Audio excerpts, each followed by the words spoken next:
She was 26 years old the night she broke the padlock on an abandoned textile factory with a stone, because the alternative was letting her son freeze to death in a Pennsylvania January. Her name was Delia Marsh, and in the winter of 1893, in a river town called Belhaven, built on 3 generations of wool money that had long since dried up, she had been turned out of her rented room by a landlord who no longer believed her promises of next week's rent. Her husband having died the previous spring in a rail yard accident that the company insisted, in writing, was entirely his own fault. She had 11 cents, a wool blanket, and a 4-year-old boy named Peter who had stopped crying from hunger sometime around noon, and had gone frighteningly quiet instead. When she saw the old Belhaven textile mill standing dark and forgotten on the riverbank, its windows boarded, its doors chained, she did not think of trespassing as a crime so much as a mercy she owed her son. She did not know that within its silent, dust-choked walls lay something sealed away 7 years before, something that would not only save her and Peter from that terrible night, but would return to Belhaven a piece of itself the whole town had quietly given up on ever recovering. Settle in, and let us tell you the story of Delia Marsh. If you've ever done something desperate to protect someone you love, we'd be honored to hear about it in the comments below. Delia had not been raised to break locks or trespass in the dark. She had grown up the only daughter of Walter and Constance Ainsley in a modest but respectable house 2 streets back from Belhaven's main thoroughfare, in the years when the Belhaven textile mill still ran 3 shifts and the whistle that marked the changing of them could be heard clear across a valley. Walter Ainsley had worked as a loom mechanic at that very mill for nearly 20 years, a quiet, exacting man who understood machinery the way some men understand horses, or others understand scripture, with a patience that seemed to have no limit and an attention to detail that made him, though never wealthy, one of the most respected tradesmen in Belhaven. He kept a small workshop behind the family home where he repaired clocks and sewing machines for extra income, and it was there, from the time she could hold a screwdriver without dropping it, that Delia learned at her father's elbow the particular satisfaction of understanding how a thing worked well enough to fix what others had abandoned as ruined. Constance Ainsley, for her part, had been a weaver in her younger years before her marriage, and though the mill's rules did not permit married women on the floor, she kept her hand in the trade by taking in specialty weaving work at home, fine pattern cloth for wealthier families in the county, and she taught Delia not only the mechanics of a loom but its quieter poetry, the way a pattern built itself read by patient thread into something whole. It was her father who used to tell her, tinkering over some client's broken clockwork by lamplight, that nearly everything people called ruin was simply waiting for someone with enough patience to listen to what had actually gone wrong, rather than assuming, as most people did, that a stop mechanism was a dead one. He said this so often, across so many salvaged clocks and revived sewing machines, that it settled into Delia not as a lesson about repair work specifically, but as a broader way of encountering the world's discarded things, that value did not disappear simply because circumstance had buried it, that patience was itself a kind of skill, and that the things a community threw away often still had good work left in them, provided someone cared enough to look closely. Belhaven in those years was a prosperous river town of perhaps 2,000 souls,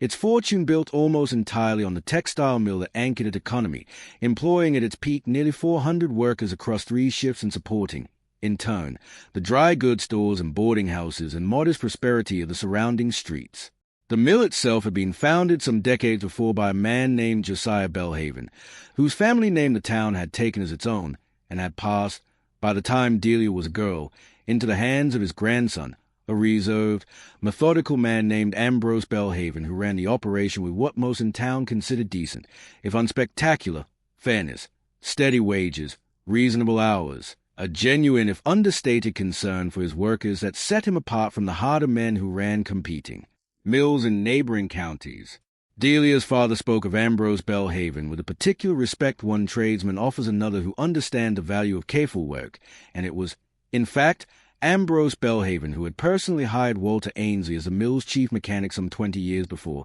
recognizing in the young man's exacting patience exactly the quality his machinery required. Delia met Samuel Marsh, a quiet young railroad worker newly arrived in Belhaven, when she was 22, and married him the following year in a ceremony her parents, both by then in failing health, were grateful to witness before Walter's heart finally gave out that same winter, and Constance followed him into the ground within 18 months. Worn down by grief in the particular way of couples who have shared a lifetime and cannot easily imagine continuing alone, Delia and Samuel settled into a small rented house near the rail yard, and Peter was born in the spring of 1889, and for a brief handful of years Delia knew a modest, steady happiness that felt, after the losses of her parents, like a fair exchange the world had finally offered her. It was in the spring of 1892 that everything collapsed at once. The Belhaven textile mill, already weakened by years of competition from larger, more mechanized operations in the northern cities, and further strained by a regional economic downturn that would deepen,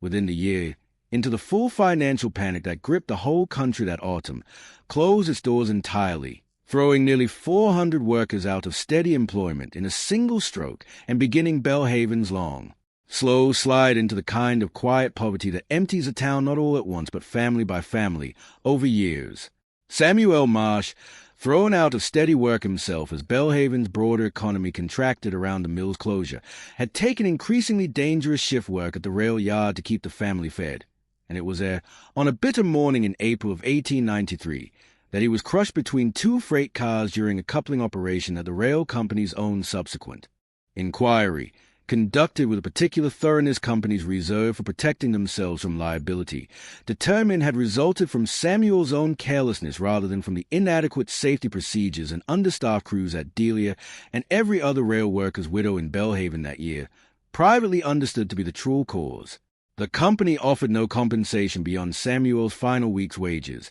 and Delia, left alone with a not-yet 4-year-old son and no income beyond what she could earn taking in laundry and mending, spent the following 9 months in a slow, grinding decline that mirrored the town's own, a decline made crueler by its very ordinariness, since half of Belhaven's families were experiencing some version of the same collapse and had, increasingly, less and less to spare for a neighbor's hardship. However sympathetically it was regarded, by January of 1893, Delia had fallen 3 months behind on rent, and her landlord, a man named Cornelius Pruitt who owned a half-dozen properties in Belhaven's poorer quarter and had grown considerably less patient with tenants generally as his own income tightened, gave her a final warning on a Tuesday and, when the following week brought no payment, arrived himself on a Friday evening with 2 hired men to remove her few possessions to the street. Delia stood on the frozen sidewalk that evening with Peter wrapped in the one good wool blanket she had managed to save from the eviction, 11 cents in her coat pocket, and a night ahead of her with a temperature already well below freezing,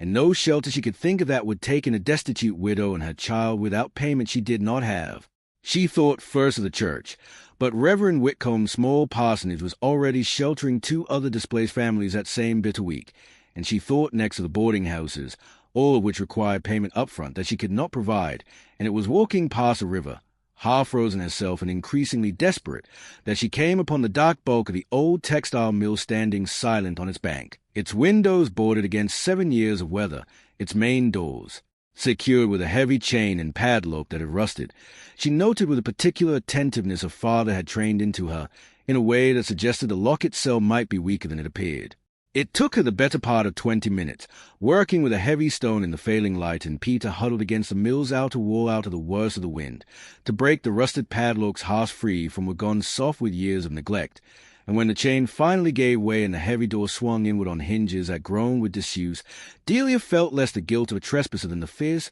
uncomplicated relief of a mother who has found, against real odds, a roof for her child. The interior was profoundly dark, lit only by what thin moonlight found its way through gaps in the boarded windows, and the air carried the particular musty stillness of a building that machinery had abandoned years before. But it was dry, and it broke the wind entirely, and within its walls a cold, while still severe, no longer carried the killing edge it had held outside. Delia settled Peter against a wall in the old weaving room, wrapped him in the wool blanket, and sat beside him through that first long night with her back against cold brick, listening to the building's occasional settling groans and telling herself, as exhaustion finally overtook her sometime past midnight, that she would find some better solution once the worst of the cold snap passed. She woke before dawn to Peter's small hand shaking her shoulder, and in the thin gray light now filtering more clearly through the gaps in the boards, she saw for the first time the full scope of the room she had sheltered in, rows of silent looms still standing where they had been abandoned 7 years before,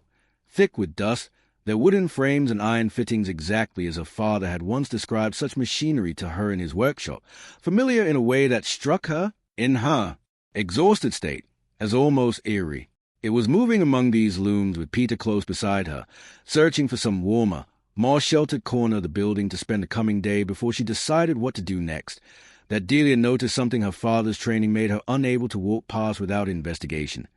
One of the looms, positioned slightly apart from the others near the room's rear wall, bore fresh tool marks around its base plate, scratches too clean and too recent to have aged 7 years like the dust. Covered machinery surrounding it, as though someone had worked on this particular loom, and worked on it carefully, sometime considerably more recently than the mill's official closure. Delia knelt beside the loom, running her fingers over the tool marks with the same attentive patience her father had taught her over countless clocks and sewing machines, and found, working the base plate loose with a metal fitting she pried free from a neighboring machine, that the loom's heavy wooden base was not solid throughout as its outward appearance suggested, but had been hollowed and fitted with a false bottom, so precisely constructed that it would have been invisible to anyone not specifically searching for irregularity, exactly the kind of careful craftsman's work her father would have recognized immediately, and that she, trained at his side, recognized now. Inside the hollow space, wrapped in oil canvas to protect against the mill's damp air,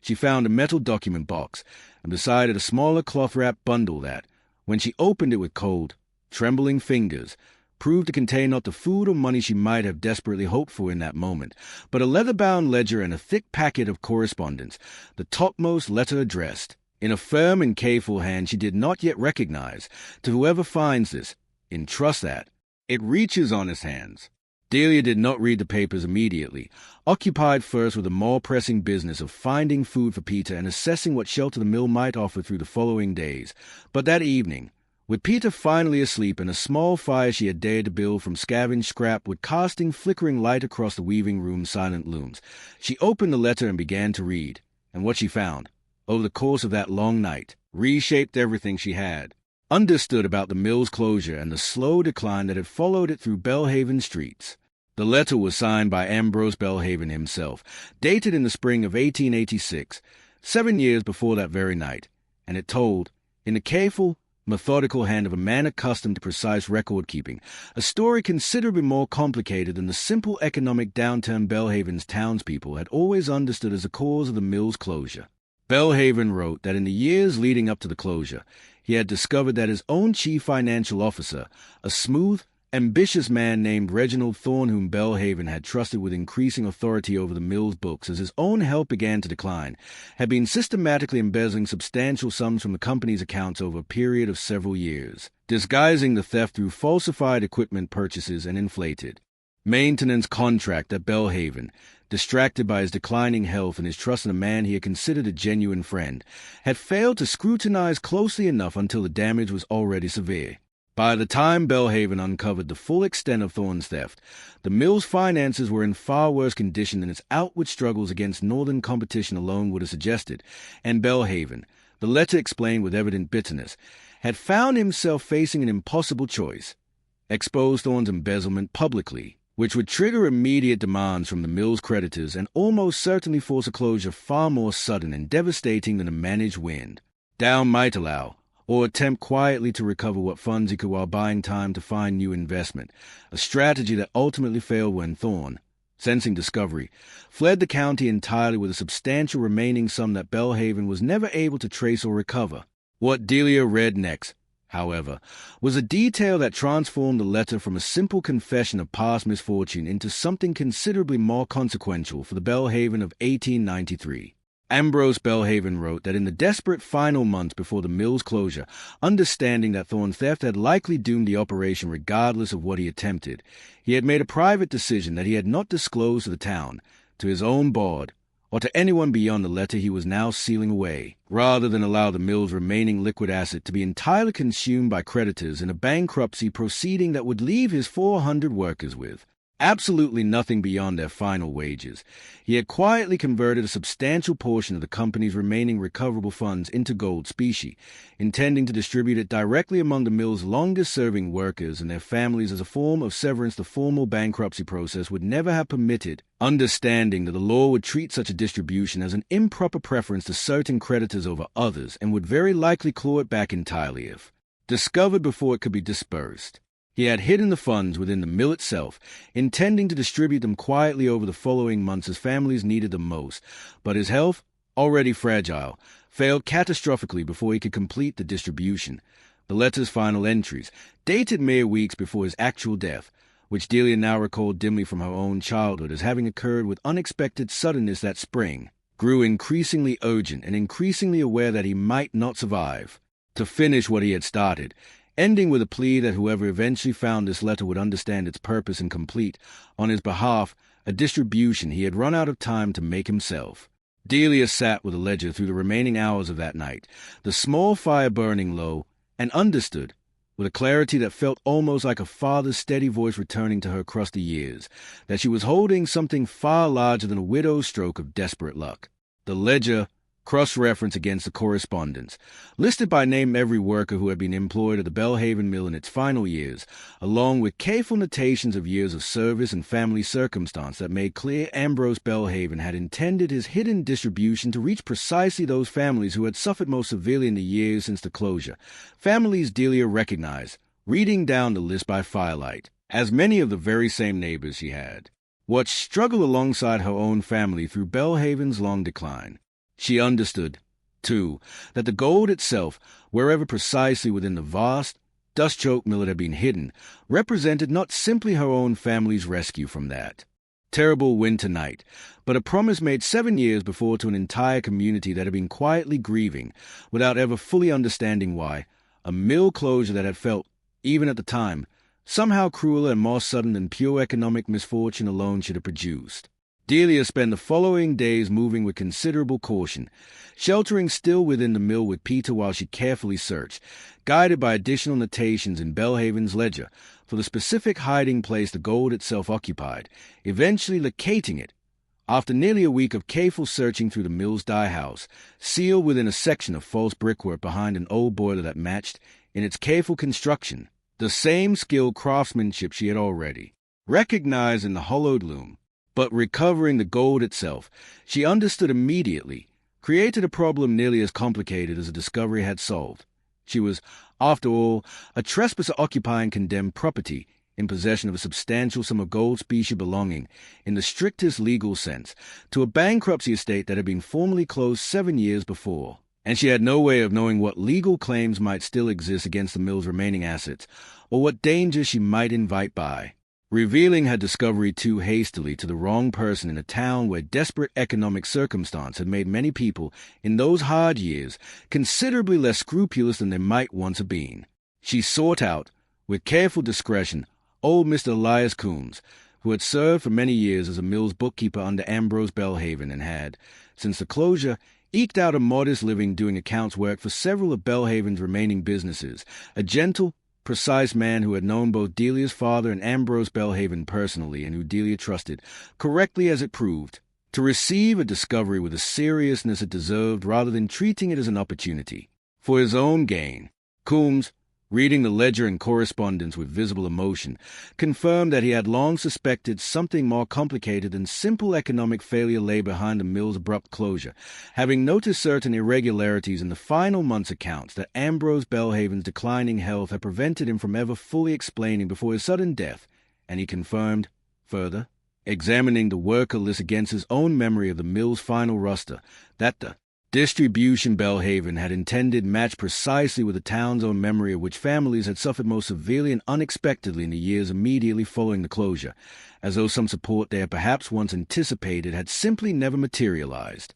It was through Coombs that Delia's discovery eventually reached the attention of the current holder of Belhaven's remaining legal interests, a nephew of Ambrose Belhaven's named Gideon Belhaven, who had inherited what little remained of the family's formal claim to the defunct mill property and who had, in the years since his uncle's death, shown considerably more interest in whether the property might someday be sold for its land value than in any obligation toward the workers his uncle had once employed. Gideon Belhaven, learning of the gold discovery through channels Delia had hoped to keep considerably more private, arrived at the mill within days with a hired attorney and a claim that, as the inheritor of his uncle's estate, any assets discovered on the property belonged rightfully to him rather than to a trespassing widow or to workers whose employment had ended 7 years before with no formal severance obligation surviving the bankruptcy's closure. He offered Delia a modest sum, perhaps a tenth of what the ledger suggested the recovered gold actually totaled, to relinquish any claim and quietly vacate the property, a sum meant to sound generous to a desperate widow and calculated,